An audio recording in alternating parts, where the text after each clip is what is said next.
दोस्तों आप में से कई सारे ऐसे लोग हैं जो मुझे पर्सनली व्हाट्सएप करके, फ़ोन करके या मेरे वीडियोस पे कमेंट करके एक कॉमन सा क्वेश्चन ये पूछते हैं कि डॉक्टर साहब मैंने कई सारे आई के डॉक्टर्स को दिखा लिया, कई सारी दवाएं मैं यूज़ कर रहा हूँ काफ़ी टाइम से, लेकिन फिर भी मेरे आँखों से जो आंसू निकलने की जो बीमारी है वो ख़त्म नहीं हो रही है। क्या ये कभी ख़त्म भी हो पाएगी या नहीं हो पाएगी और इसके पीछे का रीज़न क्या है? तो आज का जो टॉपिक है वो इसी को लेके है कि आँखों से जो आंसू निकलता है, जो आँखों से जो पानी लगातार गिरता रहता है, क्या उसका कोई इलाज है और क्या-क्या वजहें इसके पीछे हो सकती हैं? इन चीज़ों को हम कवर करेंगे आज के वीडियो में। इसी के साथ अपनी वीडियो की शुरुआत करेंगे। नमस्कार, मैं शुभम पांडे और आप देख रहे हैं मेरा यूट्यूब चैनल शुभम आई केयर। मैंने एक छोटा सा वीडियो बना रखा है सेम टॉपिक को लेके कि आंखों से पानी आता रहता है, इसको कैसे ठीक करें। लेकिन उसमें क्या है, मैंने कई सारे एलिमेंट्स को, कई सारे रीजंस को मैंने कवर किया था और सबको मैं बहुत डिस्क्राइब नहीं कर पाया था। आज का जो एक वीडियो है वो बड़ा ही कॉमन देखा जा रहा है, इसकी वजह से आंखों से आंसू आने की जो बीमारी है वो काफ़ी ज़्यादा देखी जा रही है। तो मैं एक छोटे से टॉपिक को ही आपको थोड़ा डिस्क्राइब करूँगा, बताऊँगा, ताकि आप उससे रिलेट कर पाएँ, उस चीज़ों को समझ पाएँ। इसके पहले आपको ये समझना होगा कि हमारी आँखों में जो आंसू बनने का पूरा प्रोसेस होता है वो कैसे काम करता है। देखिए, सबसे पहले हमारी आंखों में एक लैक्राइमल ग्लैंड होती है, यहाँ पे होती है। वो जो लैक्राइमल ग्लैंड होती है वो हमारी आंखों में आंसू बनाती है। वो लैक्राइमल ग्लैंड जो आंसू बनाती है वो हमारी अपर आईलिड के थ्रू नीचे आती है, और ये जो अपर आईलिड जब हम ब्लिंक करते हैं नीचे हमारी आंखें आती हैं, तो ये आंसू उसी के थ्रू आती है, हमारी आंखों को भिगोती है। और यहाँ पे हमारा जो पंक्टा होता है, देखिए सबकी आंखों में यहाँ पे दो लोअर पंक्टा होता है, दो अपर पंक्टा होता है, छोटे छोटे छेद होते हैं। इस लोअर पंक्टा के थ्रू लगभग हमारी आंखों का 80 से 90% पानी ड्रेन होता है, अंदर जाता है, और जो ऊपर का पंक्टा होता है उससे 10 से 15% ड्रेन होता है। तो ये जो पंक्टा के रास्ते आपका आंसू जो हुआ ड्रेन हुआ, फिर यहाँ से कैनालिकुलस में जाता है, कैनालिकुलस से लैक्राइमल सैक में, और फिर लैक्राइमल डक्ट में होता हुआ सीधे आपके गले में उतर जाता है। इस पूरे सिस्टम को आप इस वीडियो से देख सकते हैं जो कि मेरे पीछे चल रहा है। कैसे ये लैक्राइमल ग्लैंड आंसू बना रही है, आपके पंक्टा में आया, पंक्टा से सीधा होते हुए आपके सैक में, फिर सीधे डक्ट में उतर जा रहा है। अब ये जो लैक्राइमल पूरा प्रोसेस है, अगर ये कहीं पे ऑब्स्टिकल हो जाए, कहीं पे इसमें रुकावट आ जाए, तो आपकी आंसू जो आंखों से आंसू बनने की प्रक्रिया है, आपके आंखों से जो आंसू निकलने की प्रॉब्लम है, ये बढ़ सकती है। देखिए, सबसे पहले क्या करना है, आपको ये चेक करना है कि कहीं आपकी जो लैक्राइमल पंक्टा है, जो नीचे लोअर पंक्टा है, कहीं वो ब्लॉक तो नहीं है, कहीं उसमें ब्लॉकेज तो नहीं है, या कहीं वो बंद तो नहीं हो गया है।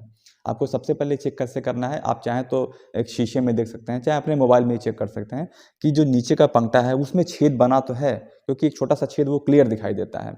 अगर ये पंक्टा किसी भी रीज़न से बंद हो जाए, चिपक जाए, या इसमें कुछ ब्लॉकेज हो जाए, या इसके ऊपर एक चमड़ा चल जाए, मतलब यानी कि आपकी जो लोअर आईलिड है वो पंक्टा के थ्रू मिल जाए, तो आपकी आंखों में जो भी आंसू बनेगा वो इस पंक्टा के थ्रू ड्रेनेज ना होकर सीधा बाहर आ जाएगा। आपका ये जो पंक्टा होता है वो ब्लॉकेज है, तो उसका सर्जिकल प्रोसीजर से इसको ठीक किया जा सकता है। करना क्या होता है, आपका जो आई डॉक्टर होता है एक नया पंक्टा बनाता है, एक नया छेद बनाता है, और उस छेद में सिलिकॉन ट्यूब डाल के एक नया रूट बनाता है, यानी कि जो आपकी आंखों से आंसू बनेगा तो एक नए रूट के थ्रू आपके गले में उतरेगा। दूसरा क्या है कि आपका पंक्टा क्लियर है, कैनालिकुलस आपका क्लियर है, आपके सैक में पानी गया, लेकिन आपके सैक या आपके डक्ट में कहीं ब्लॉकेज है। इसको डॉक्टर आपका कैसे चेक करता है, वो सिरिंजिंग करता है या प्रोबिंग करता है। क्या करता है, उस सिरिंजिंग के थ्रू आपकी आंखों में एक लिक्विड डालता है, कोई दवाएं डालता है। उससे क्या होता है कि जैसे ही आपकी आंखों में पानी का मूवमेंट होता है, तो जहाँ पे छोटा मोटा ब्लॉकेज होता है वो क्लियर हो जाता है, और जो भी लिक्विड होता है सीधे आपके गले में उतर जाता है। उसके लिए जिन लोगों को लैक्राइमल सैक या लैक्राइमल डक्ट का ब्लॉकेज होता है, उनको एक फर्दर कॉम्प्लिकेशन, इन फ्यूचर में एक नई तरह की बीमारी होने के चांसेस बढ़ जाते हैं। कि आपकी आंखों में जो आंसू बना वो पंक्टा के थ्रू आपके कैनालिकुलस होते हुए लैक्राइमल सैक में या लैक्राइमल डक्ट में जाके फंस गया। अब जब पानी वहाँ से नीचे आ ही नहीं रहा है, इकट्ठा है वहाँ पे, और वो कई दिन तक जब उसमें पड़ा रह जाता है, तो वो पानी सड़ने लगता है, उसमें बैक्टीरिया ग्रो कर जाते हैं, उसमें इन्फेक्शन पैदा हो जाता है। और ये जो इन्फेक्शन है इसको हम कहते हैं डायक्रियोसिस्टाइटिस। ये आंखों का एक ऐसा इन्फेक्शन होता है जिसमें आपकी आंखों में मवाद बनना चालू हो जाता है, यहाँ पे सूजन बनने लगता है, घाव जैसा, फोड़े जैसा बढ़ जाता है, और काफ़ी आंखें फूल जाती हैं आपकी सूजन से। इस प्रॉब्लम में क्या है कि आपकी आंखों से, पहली बात, आपकी आंखों से पानी गिरता रहेगा। दूसरा क्या है, आपकी आंखें हमेशा स्वेलिंग रहेगी, रेड रहेंगी, और आंखों से एक तरह का पस डिस्चार्ज होगा, म्यूकस डिस्चार्ज होता रहता है, व्हाइट कलर का या येलो कलर का। तो डायक्रियोसिस्टाइटिस की प्रॉब्लम है, खासकर इनिशियल लेवल पे है। वो कैसे चेक कर सकते हैं इसको, आपको करना क्या होता है कि जहाँ पे ऐसे आप दबा रहे हैं, आपको अगर पेन महसूस हो रहा है, तो आपको करना क्या होता है, हल्का से इसको पुश करिए, ये देखिए कि आपके पंक्टा के थ्रू कहीं गंदा पानी तो नहीं आ रहा है।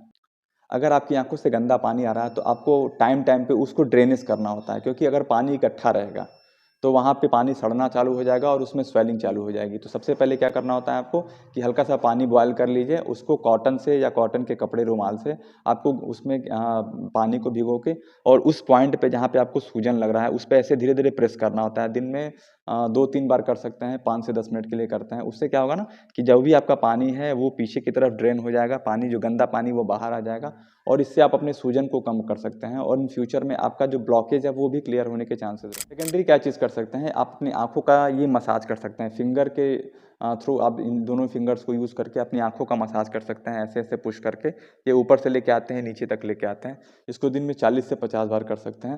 हालांकि ये बहुत ज़्यादा इफेक्टिव तो नहीं है, बट ये हाँ कि इस प्रेशर करने से क्या होता है कि आपकी आंखों में एक तरह की गर्माहट पैदा होती है और जो ब्लॉकेज होता है, जो डक्ट का या जो सैक का ब्लॉकेज होता है, वो इस गर्माहट से हल्का हल्का खुलना शुरू हो जाता है। तो जिन लोगों को भी डेक्सियोसिस्टाइटिस की प्रॉब्लम है या पंक्टा ब्लॉकेज की प्रॉब्लम है या उनका सैक या डक्ट में ब्लॉकेज है, तो आशा करता हूँ कि ये वीडियो देख के आपको कुछ ये तक क्लियर कर पाएंगे या आप खुद से कोरिलेट कर पाएंगे कि आप इस श्रेणी में आते हैं कि नहीं आते हैं। क्योंकि ये जो प्रॉब्लम है ये आंखों से पानी आने के सबसे कॉमन प्रॉब्लम्स में से। इसके बाद भी अगर आपके मन में कोई क्वेरी है तो आप मुझसे कमेंट बॉक्स में पूछ सकते हैं और फिर मिलते हैं नए वीडियो में। तब तक के लिए थैंक यू।